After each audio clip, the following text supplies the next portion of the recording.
మా మొరల్ని మా ప్రార్థనల్ని ఆలకించే దేవుడు అయ్యా. మీ నామాన్ని స్తుతిస్తున్నాం, కనపరుస్తున్నాం ప్రభావ. ముందున్న సమయాన్ని మీ చేతిలో సమర్పించుకుంటాం. చిన్న ప్రార్థనల్ని మా రక్షకుడైన ప్రభు యేసుక్రీస్తు చేత దీనంగా ఇచ్చినాను ప్రభా. ఆమేన్.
దేవుని నామాన్ని మహిమపడతాం. అందరము కళ్ళు మూసుకొని మన చేతులు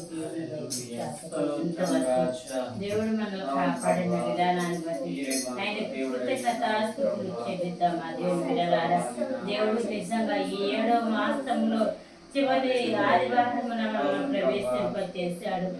నీ దినాలు దేవుడు మనల్ని తన కనుపాప వలె మనల్ని కాపాడుతూ ఆయన భద్రపరుస్తూ నిత్యము ఆయన సన్నిధిలో మనం ఉండగలిగినట్లు ఆయన చేస్తూ ఇంతవరకు కాపాడిన విధానాన్ని బట్టి దేవుడి కృతజ్ఞతాస్తుతులు చెల్లిద్దామా. అనుక్షణము మనకంటే గనులు, మనకంటే ఐశ్వర్యవంతులు, మనకంటే పేరు ప్రఖ్యాతులు గల వారు ఈ లోకాన్ని వదిలి ఉండడానికి దేవుని బిడ్డలారా, నిజంగా దేవుడైతే ప్రతి క్షణము కునుకోక నిద్రపోక ఆయన మనల్ని కాపాడుతూ ఉన్నాడు, ఆయన పోషిస్తూ ఉన్నాడు, ఆయన సంరక్షిస్తూ ఉన్నాడు. ఆయన అంటున్నాడు, ఇశ్రాయేలు కాపాడువాడు, కునుకుడు నిద్రపోడన్న రీతిగా దేవుడు మనతో ఉన్నాడు. దేవుని బిడ్డలారా, ఆయన అనుక్షణము ప్రతి పరిస్థితుల్లో కూడా మనకు చాలిన దేవుడిగా ఉన్నాడు. ఆయన ఇమ్మానుయేలు దేవుడిగా ఉన్నాడు. ఆయన చేయి పట్టి ఆయన నడిపించటానికి ఆయన మనతో ఉన్నాడు. దేవుని బిడ్డలారా, హల్లెలూయా హల్లెలూయా హల్లెలూయా, నీకు వందనాలు పరిశుద్ధాత్ముడా, నీకు వందనాలు అయ్యా. మా జీవితాల పట్ల అయ్యా శ్రద్ధ కలిగిన దేవానికి వందనాలు అయ్యా. అనేక సమస్యలు, నిందలు, అవమానాలు అయ్యా, నిట్టూర్పులో ఎక్కడ వెళ్ళాలో అయ్యా మన స్థితిలో ఉన్న మా పరిస్థితులను అయ్యా మారుస్తూ నడిపిస్తున్నందుకు వందనాలు. నేనున్నానట్టు వెనుకటి చక్కని ఆలోచన చెప్పి అయ్యా నడిపిస్తున్నందుకు వందనాలు తండ్రి.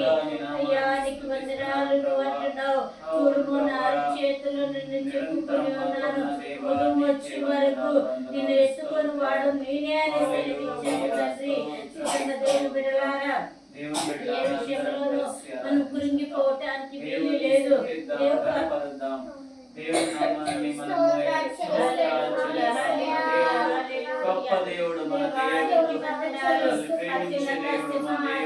వదులుకొని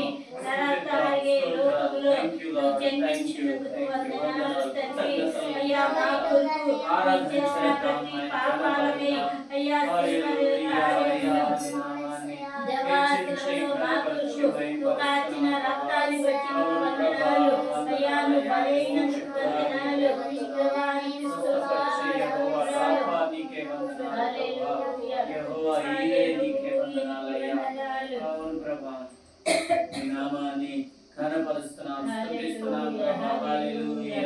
నీవే మా దేవుడవై మాతో నిరంతరం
మన స్థానంలో ఆ దేవాది దేవుడు మరణించి ఉన్నాడు. మనం చేసిన అతిక్రమ క్రియలను బట్టి ఆయన నలగొట్టబడ్డాడు. కేవలం ఆయన విశ్వసించి ఆయన మార్గంలో నడవాలి. ఆ బలమన్న దేవుడు ఆశిస్తూ ఉన్నాడు. నిజంగా అనుక్షణం ఈ రీతిగా దేవుడు మనల్ని కాపాడుతూ మనం బ్రతికి మనం జీవిస్తూ ఉన్నామంటే కేవలం ఆయన కృప. ఆయన కృప అనుక్షణము మనతో ఉండి ఆయన కాపాడుతూ ఉన్నాడు. హల్లెలూయా హల్లెలూయా హల్లెలూయా.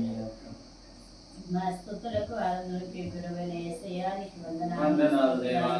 దేవా ఈ పునరుత్థాన దినంలో ఉదయకాల సమయంలో అయ్యా చిన్న మందగా ఈ గృహంలో చేరి దేవా నీ ఉన్నత నామాన్ని గణపరచడానికి మీరు చూపిన కృపకైనికి వందనాలు తండ్రి. గొప్ప దేవుడు, నువ్వు సర్వాంతర్యామి, నువ్వు సర్వ సృష్టికర్తవు, సమస్తాన్ని నీ నోటు వాక్కు చేత కలుగు చేసి ఉన్నావు ప్రభా. నల్లమైన మమ్ములను నీ స్వరూపంలో చేసి ఇంతవరకు నైనా నువ్వు కాపాడుతున్నావు వందనాలు తండ్రి. నువ్వెంత మంచి దేవుడు అయినా అయ్యా మమ్మల్ందరినీ నీ సజీవులకులో ఉంచి సజీవుడమైన నిన్ను అయ్యా మహింపరచడానికి మీరు ఇచ్చిన శ్రేష్ఠ సమయానికి నీకు వందనాలు. వందన సమయాన్ని కూడా నీ కృపగలస్తానికి సమర్పించుకుంటూ నీ దైవాశీర్వాదాలు మా జీవితాలు విడుదల చేస్తూ నడిపిస్తున్నందుకు నీకు వందనాలు చెల్లిస్తూ ఉన్నాను. ఈ ఉదయకాల స్తుతి ఆరాధనను క్రీస్తుపేట సమర్పిస్తూ ఉన్నాను తండ్రి.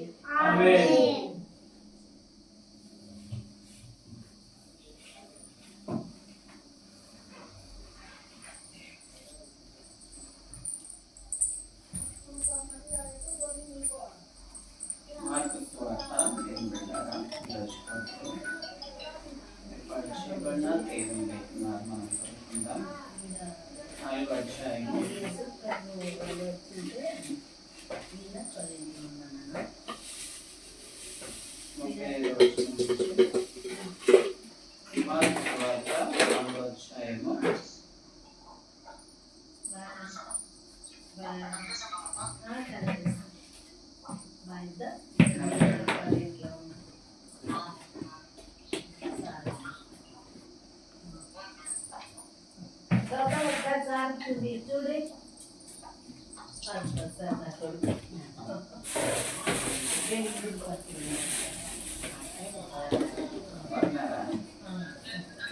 బాగున్నారా? గౌతమ్ సార్ అడుగుతారు. బాగున్నాం సార్. బాయ్.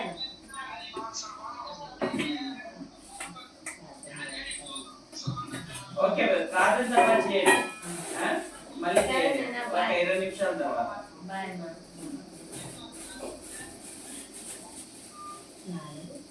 4:35 నుంచి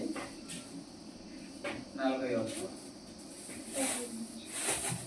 ఆ దినమునే సాయంకాలం అయినప్పుడు ఆయన అద్దరికి పోదుమని వారితో చెప్పగా వారు జనులను పంపివేసి ఆయనను ఉన్నపాటున చిన్న దోణిలో తీసుకొని పోయింది. ఆయన వెంబడి మరికొన్ని దోణిలు వచ్చెను. అప్పుడు పెద్ద తుఫాను రేగి ఆయన ఉన్న దోణి మీద అలలు కొట్టినందున దోణి నిండిపోయింది. ఆయన దోణి అమరమున తలగడ మీద తలవాల్చుకొని నిద్రించుచుండెను. వారు ఆయనను లేపి, బోధకుడా, మేము నశించిపోతున్నాము, నీకు చింత లేదా అని ఆయనతో అనేది. అందుకు ఆయన లేచి గాలిని గద్దించి నిశ్శబ్దమై ఊరకుండుమని సముద్రంతో చెప్పగా గాలి అణిగి మిక్కిలి నిమ్మలమాయెను. అప్పుడు ఆయన, మీరెందుకు భయపడుచున్నారు? మీరింకనూ నమ్మిక లేక ఉన్నారా అని వారితో చెప్పాను. వారు మిక్కిలి భయపడి, ఈయన ఎవరో గలిలయ గాలియు సముద్రమును ఈయనకు లోబడుచున్నవని ఒకరితో ఒకరు చెప్పుకొనేది.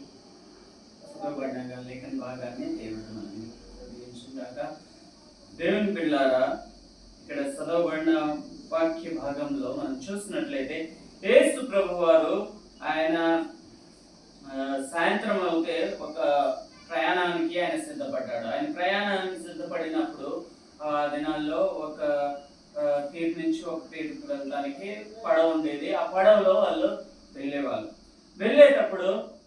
వెళ్ళేటప్పుడు ఆయన శిష్యులు అందరు కలిసి వెళ్తున్నారు. వెళ్తుంటే మధ్యలో వెళ్ళిన తర్వాత ఆ పడవలో మధ్యలో ఆ సముద్రానికి తీరానికి వెళ్తుంటే దేవుని బిడ్డలారా గొప్ప తుఫాన్ వచ్చింది. పెద్ద తుఫాన్ వచ్చింది.